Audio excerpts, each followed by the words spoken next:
Hi, welcome to Tradition Today. I'm Father David Smith, the pastor of St. George's Orthodox Church in Utica, New York. And today we come to the third installment of our series on the Seven Ecumenical Councils. Last week we were talking about the great heretic Arius, and just getting started on learning a little bit about his rise to power and the influence that he held over the church. And we'll continue with that today. I pray that as we examine the early history of our faith, that we would be informed and encouraged to see how the early church gave us certain attitudes and traditions which lead us to God. Now, Arius. Arius became known in the days when he was a monastic in Egypt for his very strict asceticism and his hatred of people who refused to go through persecutions to the death.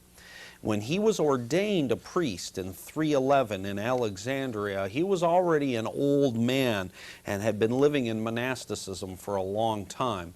Unfortunately, he had also developed a particular theory about the person of Jesus Christ. And that theory can be summed up really in just a few words.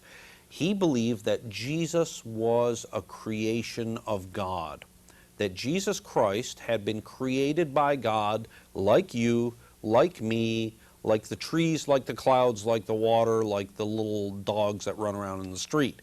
Jesus had been was a creation of God. That was the essential teaching of Arianism. And in essence, Arius sought to preserve the notion that Jesus was the Son of God from birth. He was smart enough to know that Jesus didn't become the Son of God at his baptism the way some of the earlier heretics had believed. But he also wanted to preserve the idea that God stood alone as a deity. In other words, Arius thought, well, you've got God up there. He's a transcendent being, creator and sustainer of the world. And you've got Jesus Christ walking around in Palestine taught. How can God be in two places at once? That was an essential part of the mystery of the Trinity, isn't it? And that's what Arius had a problem with. He couldn't imagine how it is that God could be there and God could be incarnate in Jesus Christ. It seemed that Arius wanted to make the difference between the earthly and the heavenly very clear. God's essence could not be captured completely in human form. It needed to be mediated through something he had created. So Arius was very close to being accurate in terms of saying that Jesus, he believed that his spirit was divine and his soul was divine and things like that, but he just couldn't accept the fact that God was dwelling in a human body. This clearly flew in the face of Christian teaching and biblical revelation, and Arius was excommunicated in 321. That should have been the end of it, right? It should be that when the church says something, that everybody says, okay, this is what Christians believe. But, of course, it was not. Arius started to gather people around him who believed as he did, and gained the approval of several bishops outside Alexandria, and he wrote innumerable letters. That's one reason that we know so much about Arius, is because he didn't skimp on writing letters and using the post system. Well, I don't know if they had a post office, but anyway, he wrote a lot of letters. He was by then, incidentally, bishop in Alexandria, and as a bishop wielded a great deal of influence over people and also influenced other bishops. Arius's persistence made it so that Constantine the Great, when he slowly began to embrace Christianity and to see it as the religion of his empire, found that he had a seriously divided church on his hands. The Arian controversy, as I mentioned last week, it occupied the minds and the fists of everybody in the empire, from the lowliest vegetable seller in Egypt right up to the Emperor Constantine himself. This was an issue that really occupied the minds of virtually everybody in the empire, and very often would result in some very serious street brawls and riots and dissension in the empire that made Constantine very nervous, because he needed a united empire. Constantine wrote to Bishop Alexander, who was the bishop who excommunicated Arius, and to Arius himself, and told them to reconcile. Constantine was no theologian, and he couldn't understand why the two church leaders couldn't simply come to some halfway point for the sake of harmony. Now remember, I talked about that in our first segment when I talked about the First Ecumenical Council in the book of Acts. The idea is not to say some people believe this and some people believe this, so let's come to a middle ground. It has never been that way in Christianity. It's some people believe this, some people believe this, but we're going to try to find what the will of God is. Constantine didn't understand that. He was a politician, he was a soldier, so he wanted to have a treaty, right? He wanted to get the two bishops together, and you're going to come up with a treaty and figure out a good halfway point so we can get some peace and harmony in the empire. But remember the council in Jerusalem? The leaders of the two separate sides in this debate weren't interested in coming to some mutually agreeable, friendly terms. They were interested only in standing up for what they believed to be God's will in this matter. One letter that the emperor wrote to these two expressed his extreme frustration over the issue. It said, "Give me back my quiet days and carefree nights. Do not let me spend my days joylessly." This is the emperor of Byzantium. This is the most powerful. Well, let me read on. Isn't it interesting that the most powerful person in the world would express his dependence on his newfound faith so genuinely and so imploringly? As a matter of fact, Constantine could snap his fingers and have both of their heads cut off. No one would have anything to say about it. I wonder if this came from the fact that Constantine was introduced to Christianity by his mother. If you know your Roman history, you know how Constantine's father divorced his mother in order to marry into the royal family and left Helena to live in obscurity. In other words, what happened was Constantine's father was introduced to Constantine's mother when he was essentially, we would say, staying in a hotel. And she was working in the hotel. It was her uncle's hotel, and she was essentially working there. And they met, and they were married. And Constantine was the result of that marriage, right? But then later on, Constantine's father, who was a member of the Roman military, he saw that he could progress up the ladder in terms of his career if he were married to the right person. And certainly Helena, who is Constantine's mother, she was not the right person. She was from the lower classes. So what he did is he divorced her, and really almost with her consent. Almost with her consent, because she understood that if her husband ascended, so would her son. And she wanted the best future for her son. So they divorced. She went and lived in obscurity in a muddy little town, and Constantine's father ascended, married into the royal family and ascended up the throne, and eventually became one of the Caesars of the empire, who are sort of the people who were underneath the emperor in ruling. While her son was away from her, literally conquering the world, she came to embrace Christianity. And when she moved into the imperial palace in Constantinople, after he had been proclaimed emperor, she brought her faith with her. As a matter of fact, I didn't write this here, but she brought a bishop with her, Bishop Hosius from Spain. He was the one who influenced her the most, and also Constantine's sister. He had brought them to Christianity, had taught them about faith in Jesus Christ, and they were embracing Christianity through this bishop's teaching. When they moved to the palace in Constantinople, Bishop Hosius did as well, and he became, in essence, the spiritual father for the entire family, for the entire royal family living in Jerusalem. Again, another odd thing about Constantine, before I go on about this odd thing about Constantine, it strikes me that this is an illustration of that old saying, the hand that rocks the cradle rules the world. If you think about Helena's background, she was an very obscure worker in a hotel in Britain, and all of a sudden, and without any military victories, without ascending to the throne, without writing letters, gathering followers, without doing anything like that, but simply by embracing Christianity and then talking to her son about Christianity, she influenced the history of the world very clearly and very definitely influenced the whole history of the world. Again, another odd thing about Constantine.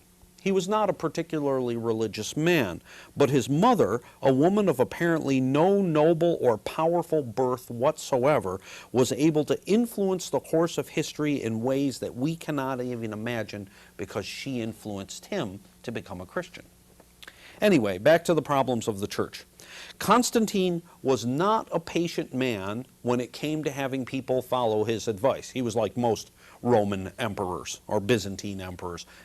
Incidentally, Byzantine and Roman were, in the minds of the Byzantines, essentially the same thing.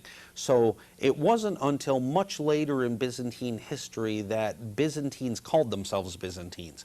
In especially the early days of the empire, and even during the ecumenical councils, they really saw themselves as a continuation of Rome. So I use those terms kind of interchangeably. He waited for only a short time before deciding to intervene in the Arian controversy, and he did so by calling the First Ecumenical Council to Nicaea in 325. Constantine went to his most trusted advisors and said, "What am I going to do with these Christians? They're good people, but they're fighting about something, and I can't understand what they're fighting about." The advice was, get them all together. Bring all of the bishops of the world together in the city of Nicaea and get them to talk this thing out and decide what's right and what's wrong. Constantine had embraced Christianity only to some degree since his victory over Maxentius at the Milvian Bridge near Rome, when he received assurance in a vision that Christ would give him victory. This is the origin of the Chi Rho symbol. It looks like a P with an X through it. You still see that symbol occasionally. And what it meant was, in this sign you shall conquer. And this was a vision that he had while he was awaiting to, essentially, he was in being challenged to be emperor from another person who wanted to be emperor Maxentius. And while they were waiting to begin the battle, Constantine had this vision. He had that symbol etched into the shields of his army, and he won a decisive victory that way. Maxentius actually drowned in a river near Rome. However, Constantine did not fully understand Christianity, and it had not yet been baptized. He wasn't baptized until he almost died. He was very close to death when he was baptized. And that happened a lot in the early church because people believed that they wanted to be baptized and then after that sin no more. Well, you don't want to be baptized when you were 17 then. They would wait until they were quite a bit older. Consequently, we see that the First Ecumenical Council, one of the most critical events in the history of the church, was presided over by a non-Christian. And indeed, Constantine presided over the council. He did not convene it and then withdraw to let the participants have their debate. When the bishops argued too much, he silenced them. When they wrote the creed, he suggested some of the wording and so on. And when the council decided that Arius was indeed wrong and excommunicated the bishops who would not abandon their Arian views, Constantine used the full powers of the state to suppress the spread of the heresy, at least for a time. Whoever happened to have Constantine's ear at any particular moment also seemed to have his support. Constantine decided to use the Christians to suppress the Christians, but he couldn't distinguish who were the bad guys and who were the goods. Who were the good? He liked Arius, as a matter of fact. When he met Arius, he was very impressed with him. And he did not like Saint Athanasius, who was the greatest defender of orthodoxy at the council. He did appoint Athanasius to be the bishop of Alexandria, but then he threw him into exile in 336, because Athanasius basically did what Athanasius thought was right. And so sometimes he was on the side of Constantine, sometimes he wasn't. And when Arius would come, or some of Arius's friends would grab the ear of the emperor and get him to sort of change his ways a little bit, Athanasius would let him have it. And Constantine didn't always like that. In fact, no Byzantine emperor really liked that. Since Constantine's theology waved around like a leaf in the wind, it's very hard to keep track of his political interventions in church affairs. But before I go on, I want to tell you a wonderful story about the First Ecumenical Council. St. Athanasius came into the council at a time when the Arians were getting the upper hand in the debate. And I want to make this clear, that when Arius was spreading his heresy, he really had a significant part of the church on his side, way more than half. Athanasius wanted to impress upon his hearers that Christ could indeed have two natures, one human and the other divine. He held up a piece of broken pottery and shouted, "Why cannot you understand that this is made from fire and water?" As he said this, he squeezed it, and water came out the bottom, and fire shot out from the top. Do you think that's just a legend? I don't know. You can believe it's just a legend if you want to. I think it's a miracle. Incidentally, speaking of stories from the First Ecumenical Council, and there are many stories from this council, St. Nicholas, the saint who has unfortunately come to be associated with red suits, obesity, and malls, was present at that council. He was the bishop of Myra in Lycia. He didn't speak at all, probably because he was not a trained theologian. However, he did become so enraged at one point at Arius's arrogance that he ran over in the council meeting and hit Arius in the face with his fist. Does that sound like Santa Claus? Well, it was St. Nicholas, though. Constantine banished him from the council and pressured the bishops to take away his bishopric. They were going to humiliate St. Nicholas. However, on one particular night, a number of the bishops and Constantine had identical dreams in which some of the apostles told them to reinstate Nicholas, and they did. A far cry from the jolly man upon whose lap my children sit in order to demand expensive toys. I still have some time, so I'll go on a little bit. But now the cat had been let out of the bag, so to speak, and emperors from the time of Constantine onwards saw themselves as protectors of Christianity and amateur theologians. This did not present a really great problem until the iconoclastic controversy of the 7th century, which went right through almost to the 9th, which we'll talk about a little bit later. Now, we're done with the First Ecumenical Council. This is a very important part of Christianity. I've talked about how Arius was condemned at the council, and that was really why the council was called. But any time we hear about these councils, there are also many other canons that come from them. Other things are considered about the behavior of priests, about how to gather and disseminate money that the church collects, and so on and so forth. There are many canons associated with these councils. And in them we see that the church fathers really desire in all things to find what is the will of God. What does God want us to do? How does He want us to run His church? And that was indeed the case that you saw at the First Ecumenical Council, that it was their desire. Constantine wanted peace in the empire. But the saints who were there in the council, like St. Athanasius, St. Nicholas, St. Spiridon of Trimethus, these famous saints of the church, they really wanted to see what God wanted for the church. Now, lest you think that I'm saying the ecumenical councils are important just because I happen to be an Orthodox priest, I want to give you this quote from another saint who was a contemporary with the First Ecumenical Council, and his name was St. Gregory of Nyssa. He's talking about the sort of character of the empire at this time. If you ask for change, someone philosophizes to you on the begotten and the unbegotten.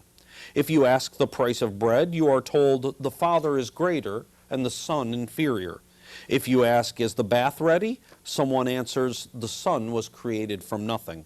In other words, in all of the urban parts of the empire, people were swept up with the discussion that occupied the fathers at the council. When the council produced what we know today as the Nicene Creed, many churches in the empire quickly made it a part of the liturgy. Hopefully, they thought it was complete and clear enough that no more heresies would bother the church.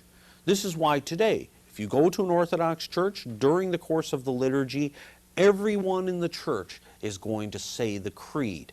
That comes from this particular time when people in the church were so concerned about heresy and about the influence that it was having over the church that they decided that they wanted to have the creed said as a spiritual exercise, as a way of guiding and guarding the church.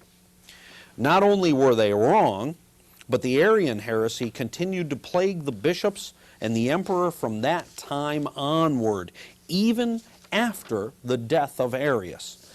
Arius had recanted, by the way, and he was on the way, and this is incidentally very late in his life. Arius finally decided that his teaching was heretical, that he was wrong, that all of this work that he had done and so on, it was said that when he traveled, he would have choirs following him singing, and all these people would he had like a retinue, a huge group of people following him, and he influenced Christianity in many different ways. He finally decided toward the end of his life that he was wrong, that the council was right, and that he was going to recant. He was on his way to celebrate a liturgy at the cathedral in Alexandria as his way of being accepted back into the church, which would be his welcome back into the church. On this way to the liturgy, he stopped in a public restroom. He went in, he sat down, and he died. He never was reconciled to the church. Some histories say that he slumped over so much that he fell in, but that may be a sort of posthumous heretic's punishment, I think. So some people say that it was almost like what we would consider to be an outhouse. And these things were in Alexandria. If you, sort of needed to use the facilities and you were out in public, you could go to these sort of public outhouse things. And he was on his way to the liturgy, and he went into one of these things. And some of the historians believe the story that he slumped over so much that he actually fell down through the hole, and that's the way a heretic dies. So when we come to the Second Ecumenical Council in 381, the bishops essentially needed to debate the same things and reaffirm them, because the First Ecumenical Council should have been the end of it. It should have been that the bishops said, this is the way the church is going. Arius and his friends would have said, okay, that's the decision, we're going to stick with that. But as is often the case, humility is a sort of a virtue that is easily escapes some people.